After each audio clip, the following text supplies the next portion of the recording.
Mobile টাওয়ারের অপ্রতুলতায় বিলম্বিত হচ্ছে 4G'র বিস্তৃতি, শেয়ারিং জটিলতায় বিরূপ প্রভাব সেবার মানে। এবার জিআই পণ্যের স্বীকৃতি পাচ্ছে রাজশাহীর ফজলি আম, মিলবে আইনি সুরক্ষা, রফতানি বাজারে দাম বাড়বে 30%। বাড়ছে খামার ভিত্তিক মৎস্য চাষ, এক দশকে শরীয়তপুরে উৎপাদন বেড়েছে দ্বিগুণ, স্থানীয় চাহিদা মিটিয়ে যাচ্ছে রাজধানীতেও।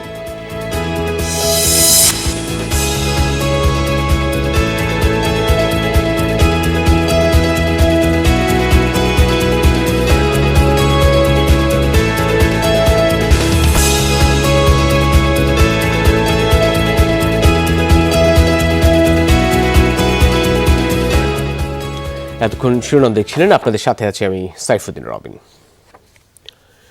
গ্রাহক সংখ্যা এবং সেবার বিপরীতে টাওয়ারের সংখ্যা অপ্রতুল। মোবাইল অপারেটরদের নিজেদের মধ্যে শেয়ারিং করে টাওয়ার ব্যবহারের হারও সন্তোষজনক নয়। এর নেতিবাচক প্রভাব পড়ছে সেবার মানে। অন্যদিকে পর্যাপ্ত সংখ্যক টাওয়ার না থাকায় 4G সেবার বিস্তৃতিও বিলম্বিত হচ্ছে। পর্যাপ্ত সংখ্যক বেস ট্রান্সসিভার স্টেশন বা মোবাইল টাওয়ার না থাকার প্রভাব পড়ছে টেলিযোগাযোগ সেবায়, ব্যাহত হচ্ছে কোয়ালিটি অফ সার্ভিস। নিয়ন্ত্রক সংস্থা বিটিআরসির প্রতিবেদনে বলা হয়েছে, মোবাইল অপারেটরদের নিজেদের মধ্যে শেয়ারিং করে টাওয়ার ব্যবহারের হার সন্তোষজনক নয়। এমনকি মোবাইল অপারেটরগুলো টাওয়ারকো কোম্পানির মালিকানায় থাকা টাওয়ারগুলোর মাত্র 35% ব্যবহার করতে পারছে। টাওয়ার অপারেটররা যদি টাওয়ার তৈরি করে না দিতে পারে, তাইলে কিন্তু এইটার যে 5G বা 4G ডিপ্লয়মেন্টের যে স্পিড বা গতি, এটা বৃদ্ধি করা যাবে না। এই দুইটা ক্ষেত্রে আমাদের বিটিআরসি ইতোমধ্যেই তাদের সাথে কিন্তু এই ইন্টিগ্রেশনের কার্যক্রম আমাদের চেয়ারম্যান মহোদয় নিয়েছেন। একসময় মোবাইল অপারেটরগুলো নিজেরাই মোবাইল নেটওয়ার্ক পরিচালনার জন্য টাওয়ার বসাতো। 2018 সালে বিটিআরসি টাওয়ার স্থাপনের জন্য 4টি টাওয়ার কোম্পানিকে লাইসেন্স দেয়। বিটিআরসি নীতিমালায় বলা হয়েছে, মোবাইল অপারেটরগুলো আর কোনো টাওয়ার বসাতে পারবে না। অপারেটরদের অভিমত, টাওয়ারের স্বল্পতা এবং শেয়ারিং জটিলতার নেতিবাচক প্রভাব পড়ছে সেবার মানে। 4G সেবার বিস্তারেও বিঘ্ন ঘটছে।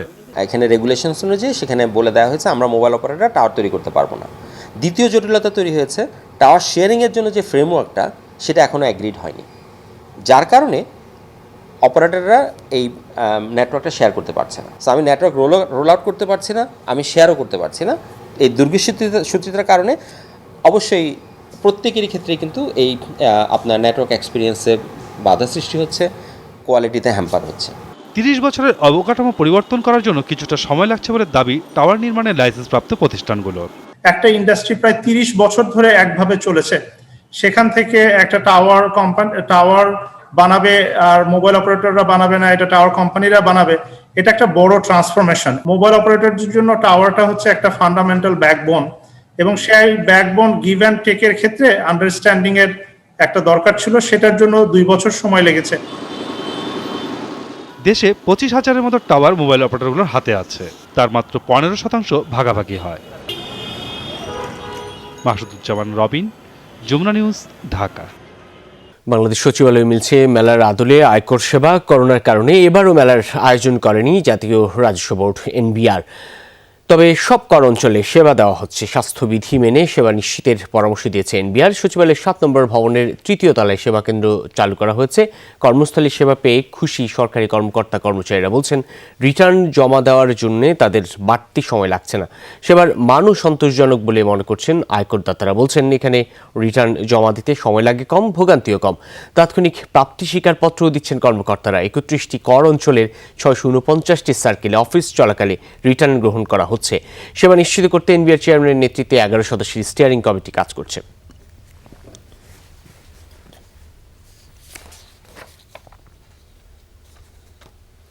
আয়কর সেবা সম্পর্কে জানতে আমরা যাচ্ছি বাংলাদেশ সচিবালয়ে। সহকর্মী তৌহিদ হোসেন যোগ দিচ্ছেন। তৌহিদ, সেবা কার্যক্রম তো শুরু হলো সোমবার, সরকারি কর্মকর্তাদের আগ্রহ কেমন দেখছেন?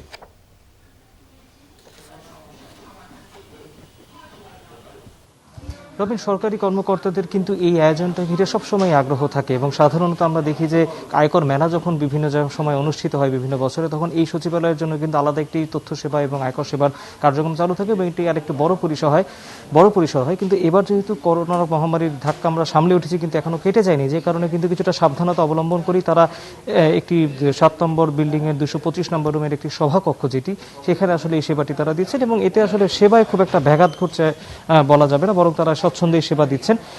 এখানে যেটি করা যাচ্ছে সেখানে হচ্ছে যে রিটার্ন জমা দেওয়া যাচ্ছে, আয়করের নথি সংক্রান্ত অন্যান্য যেসব তথ্য দিয়ে আছে সেগুলো তো তারা পাচ্ছেনই, সাথে সাথে তাদেরকে এখানে নতুন একটি এনকারেজমেন্ট তারা সবাইকে দিচ্ছেন, সেটি হচ্ছে যে সবাই যাতে অনলাইনে আয়কর রিটার্ন দাখিল করেন সেই সুযোগটা, এবং সেই সংক্রান্ত কোনো তথ্য যদি জানার থাকে তারা কিন্তু তাদেরকে সেই সুবিধাটাও দেওয়ার চেষ্টা করছেন।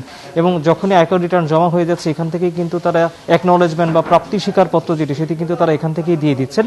কর্মকর্তা বা কর্মচারীদের সাথে আমরা কথা বলেছি, তারা যেটি বলছেন যে আয়কর মেলা না হওয়ার থেকে যে একই ছাদের নিচে একটুক সেবা পাওয়া যাচ্ছে তাতে তারা খুশি, এবং তারা বলছেন যে অফিসের কর্মঘণ্টা বাদ দিয়ে তাদেরকে আলাদা করে রিটার্ন দাখিলের জন্য সময় ব্যয় করতে হচ্ছে না, তারা অফিসের কাছাকাছি একটি জায়গায় এসে রিটার্ন জমা দিয়ে দিতে পারছেন, এটি একটি ভালো দিক।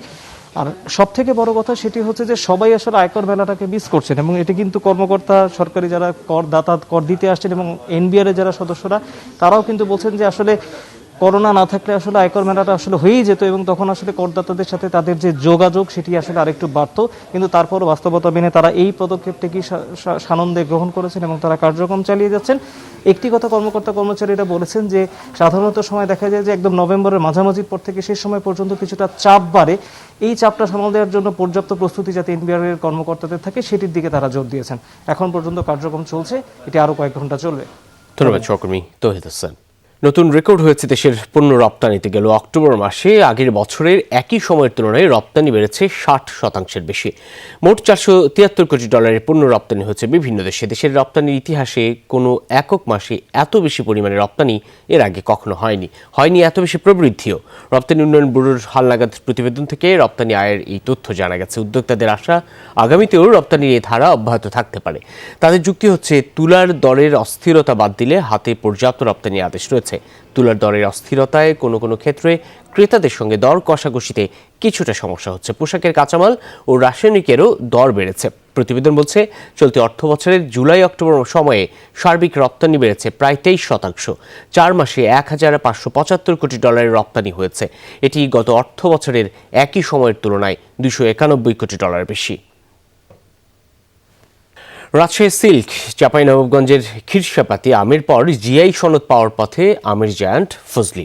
ভারতের পশ্চিমবঙ্গে এই আম উৎপাদিত হলেও ইতিহাস, ঐতিহ্য, বৈশিষ্ট্য, স্বাদ ও ঘ্রাণে রাজশাহীর ফজলি ভৌগোলিক নিদর্শক। বিশ্লেষকরা বলছেন, জিআই পণ্য স্বীকৃতি পেলে এই আম রফতানিতে মুনাফা বাড়বে কয়েকগুণ। পঞ্চদশ শতকে রাজশাহীর বাঘায় নির্মিত হয় শাহী মসজিদ। মসজিদের ভেতরে বাইরে রয়েছে অসংখ্য কারুকাজ। সেখানে ফার্সি খোদাই শিল্পে রয়েছে আম গাছের অবয়ব। স্থানীয়দের দাবি, কারুকাজে ফুটিয়ে তোলা হয়েছে ফজলি আম। জন্মসূত্রে থেকেই দেখছে যে ফজলি আমটা আমাদের দেশে প্রচুর উৎপাদন এবং ভালো। ফল গবেষণা কেন্দ্রের তথ্য মতে ফজলি রাজশাহীর ঐতিহ্যের অংশ, কারণ এখানকার আবহাওয়া, মাটি, পানি ও ভৌগোলিক গঠনের উপর ভিত্তি করে এর বৈশিষ্ট্য, ঘ্রাণ ও স্বাদ একক। আজ থেকে 200 বছর আগে এই বাঘার যে আম কলকাতার বাজারে খুবই সমাদৃত ছিল। এর যে ইতিহাস এটি খুবই গুরুত্বপূর্ণ। সংস্থাটি 2017 সালে ফজলি আমের জিআই সনদের আবেদন করে। পরে ভৌগোলিক নির্দেশক যাচাইয়ের ফল প্রকাশিত হয় 2টি জার্নালে। এরপর হয়েছে গেজেট, এখন অপেক্ষা সনদের। একেবারে যদি আমরা সনদ পেয়ে যাই তাহলে এটি বিশ্বব্যাপী ব্র্যান্ডিং হবে, এবং এই এলাকার যে চাষি ভাইরা তারা বাণিজ্যিকভাবে উৎপাদনের একটা সুবিধা পাবেন।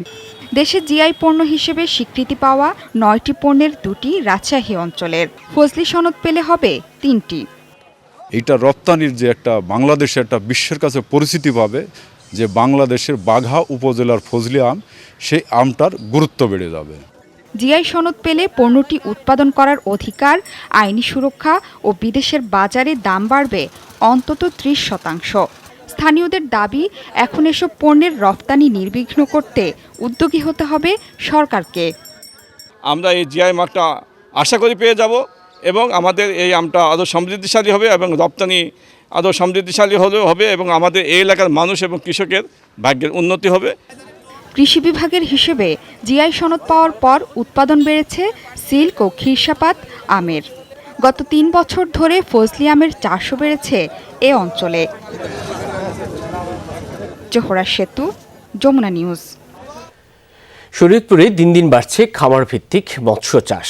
গেল 10 বছরে মাছের উৎপাদন বেড়েছে দ্বিগুণেরও বেশি। জেলার চাহিদা মিটিয়ে এসব মাছ যাচ্ছে রাজধানী সহ সারা দেশে। তৈরি হয়েছে কর্মসংস্থান। মাছ ধরার এমন দৃশ্য নজর কাড়বে যে কারোরই। শরীয়তপুরের মৎস্য খামারগুলোয় এমন সুসময় বছর জুড়ে। সকাল বিকাল জাল ফেলা হচ্ছে খামার আর পুকুরগুলোয়, ধরা হচ্ছে মিঠা পানির নানা প্রজাতির মাছ। এলাকার চাহিদা মিটিয়ে সেসব মাছ চলে যাচ্ছে দেশের বিভিন্ন অঞ্চলে। এখন আগের চাইতে অনেক মাছ চাষ বেশি হইতেছে, আমাদের আয় রোজগার বেশি হইতেছে, আমাদের প্রতিদিন রেগুলার মাছ ধরা হইতেছে। আমরা আগের চাইতে অনেক ভালো আছি। শীতলাসের দেশে আইর আছে, সর্বজনের আছে, ছাড়া চিংড়ি মাছ আছে, তেলাপিয়া আছে, সর্বাধিকের মাছ আছে, মানে সুস্বাদ। উৎপাদনও বেশি, যার কারণে আমরা লাভবান। প্রবাস জীবন শেষে দেশে ফিরে অনেকেই করছেন মাছ চাষ, পেয়েছেন সাফল্য, তৈরি হয়েছে কর্মসংস্থান। পতিত জমি এসেছে মাছ চাষের আওতায়। ন্যায্য মূল্য আর মাছের উৎপাদন আরও বৃদ্ধি করতে মৎস্য প্রক্রিয়াজাত শিল্প গড়ে তোলার দাবি খামারিদের। বিদেশ থেকেই আমরা ওইখান থেকে প্ল্যান নিয়ে এখানে আসি এবং কি মাছ চাষ শুরু করি। জমি একত্র করে 5-7 জনেরটা মিলে দেখেছে আমরা বাঁধ সৃষ্টি করে 6 মাসে খামার চাষ করা শুরু করছি, যার কারণে আমাদের ধান এবং মাছ দুটি পাচ্ছি আমরা। যদি একটা ফিশ প্রসেসিং হাউস হইতো তাহলে এই এলাকার এই শরীয়তপুর জেলার চাষিরা অন্তত মৎস্য চাষে আরও উপকৃত হইতো, এমনকি আরও লাভবান হইতো। জেলা মৎস্য কর্মকর্তা বলছেন, মিঠা পানির মাছ চাষের বিপুল সম্ভাবনা শরীয়তপুরে। উদ্যোক্তাদের সব ধরনের সহযোগিতা দিয়ে যাচ্ছে মৎস্য বিভাগ। চাষিদেরকে সর্বদাই প্রশিক্ষণ দিয়ে থাকি এবং যে চাষের উৎপাদন হচ্ছে সেটা আমাদের এই চাহিদা মিলিয়েও বাড়তি রয়েছে। এই বাড়তি মাছ বাংলাদেশের বিভিন্ন জেলায় এখানে রপ্তানি হচ্ছে। এক দশকে শরীয়তপুরে মিঠা পানির মাছের 61% উৎপাদন বেড়ে দাঁড়িয়েছে 24,086 মেট্রিক টনে। কাজী মনিরুজ্জামান, যমুনা নিউজ, শরীয়তপুর। আফগানিস্তানে বিদেশি মুদ্রার লেনদেন নিষিদ্ধ করল তালেবান। মঙ্গলবার হঠাৎই এমন সিদ্ধান্ত জানায় ইসলামিক এমিরেটসের সরকার। অনলাইনে প্রকাশিত এক বিবৃতিতে তালেবান মুখপাত্র জাবিউল্লাহ মুজাহিদ বলেন, ব্যবসায়ী সহ সব নাগরিকের জন্য বিদেশি মুদ্রা লেনদেনে কঠোরভাবে নিষেধাজ্ঞা দেওয়া হচ্ছে। নির্দেশনা অমান্য করলে আইনি ব্যবস্থা নেওয়ার কথাও বলা হয় বিবৃতিতে। মঙ্গলবার রাজধানী কাবুলে আইএসের বোমা হামলার পরই এমন ঘোষণা দিল তালেবান প্রশাসন। আইএসের কাছে যাতে বিদেশি সহায়তা পৌঁছানো ঠেকাতেই এমন পদক্ষেপ বলে মনে করছেন বিশ্লেষকরা। আফগানিস্তানের বাজারে ডলারের ব্যবহার খুব নিয়মিত ঘটনা, বিশেষ করে পাকিস্তান সহ প্রতিবেশী দেশগুলোর কাছ থেকে পণ্য ক্রয়ে সীমান্ত এলাকায় সবচেয়ে বেশি ব্যবহৃত হয় ডলার। ফেসিয়াল রিকগনিশন বা চেহারা শনাক্তকারী অ্যাপ বন্ধ করতে যাচ্ছে ফেসবুক। মঙ্গলবার নিজস্ব ব্লগ পোস্টে এই ঘোষণা দিল জনপ্রিয় সামাজিক যোগাযোগ মাধ্যমটি। এই অ্যাপটির সাহায্যে ছবি, ভিডিওর মাধ্যমে স্বয়ংক্রিয়ভাবে ব্যবহারকারীকে শনাক্ত করা হতো, কিন্তু প্রযুক্তিটি নিয়ে চলমান উদ্বেগ সমালোচনার মধ্যে তা বন্ধের ঘোষণা দিল ফেসবুক ইনকর্পোরেশন বা মেটা। জানায় পদ্ধতিটি নিয়ন্ত্রণে সুস্পষ্ট নীতিমালা গ্রহণ করা হচ্ছে, যা আগামী মাস থেকেই সারা বিশ্বে কার্যকর হবে। ডাটাবেস থেকে মুছে দেওয়া হবে 100 কোটিরও বেশি ব্যবহারকারীর ফেসপ্রিন্ট। নিরাপত্তার স্বার্থে চেহারা শনাক্তকরণ প্রযুক্তিটি হাসপাতাল এবং বাণিজ্যিক প্রতিষ্ঠানগুলোর কাছে জনপ্রিয়তা পেয়েছিল, কিন্তু অপব্যবহার নিয়ে বিভিন্ন নিয়ন্ত্রক সংস্থা এবং আইন প্রণেতাদের কঠোর সমালোচনার পরে ফেসবুক। বোতলের মুখ জোগাড় করে দিলেই মিলবে খাবার, এমন প্রকল্পের মাধ্যমে প্লাস্টিক রিসাইকেল করছেন ব্রাজিলের রিও ডি জেনেরোর একদল তরুণ। পরিত্যক্ত প্লাস্টিক থেকে তৈরি করছেন স্কেটিং বোর্ড। পরিবেশ দূষণ রোধে এমন উদ্যোগ তাদের। আশা, সচেতন হবে ভবিষ্যৎ প্রজন্ম। তরুণরা আরও বৃহৎ পরিসর গড়ে তুলতে চান রিসাইকেলের এই প্রক্রিয়া। সারি সারি বোতলের মুখ সাজিয়ে চলছে রিসাইকেলের প্রস্তুতি। প্লাস্টিকের বোতল থেকে তৈরি হবে স্কেটিং বোর্ড। পরিবেশ দূষণ রোধে স্থানীয়ভাবে প্লাস্টিক রিসাইকেলের উদ্যোগ নিয়েছেন ব্রাজিলের রিও ডি জেনেরোর একদল তরুণ। প্লাস্টিক যোগান দিলেই মিলবে খাদ্য সহায়তা, এভাবেই এ কাজে আকৃষ্ট করা হয় স্থানীয়দের। অভিনব এ প্রকল্পের উদ্ভাবক আরিয়ান রেগানি নামের 27 বছর বয়সী এক তরুণ প্রকৌশলী। আমাদের কোনো ফ্যাক্টরি নেই, বানাতেও চাই না। এর থেকেও বড় পরিকল্পনা আছে আমাদের। রোজিন হাতে একটি রিসাইকেল সেন্টার বানাতে চাই। করোনা মহামারীর আগে কানাডা থেকে রিও ডি জেনেরোতে যান আরিয়ান। সেখানকার নাজুক বর্জ্য ব্যবস্থাপনা ও পরিবেশ দূষণের চিত্র ভাবিয়ে তোলে তাকে। পরিবেশ দূষণ রোধে কিছু করার তাগিদ অনুভব করেন তিনি। শুরুতে স্থানীয়দের প্রকল্পে যুক্ত করার উদ্যোগ নেন তিনি। বর্তমানে বেশিরভাগ প্লাস্টিকেরই যোগান আসে স্থানীয়দের থেকেই। বোতলের মুখগুলোকে ভেঙে গলিয়ে পিৎজা ওভেনে দিয়ে তৈরি করেন স্কেটিং বোর্ড। প্রতিটি বোর্ড তৈরিতে প্রয়োজন হয় অন্তত 500 বোতলের মুখ। রচিনহাটে প্রতিদিন 230 টন আবর্জনা উৎপাদিত হয়, কিন্তু এখানে কোনো বর্জ্য ব্যবস্থা ও রিসাইকেল সেন্টার নেই। বর্জ্যগুলো যেন আর সাগরে গিয়ে না পড়ে, সেজন্য আরো ভালো কিছু উদ্ভাবন করতে চাই। ভবিষ্যতে পেপার, মেটাল, কাঁচও রিসাইকেল করতে চাই। পরিবেশ দূষণ সম্পর্কে ভবিষ্যৎ প্রজন্মকে সচেতন করে তুলতে চান আরিয়ান। সেজন্য শিশুদের যুক্ত করতে চান এই প্রকল্পে।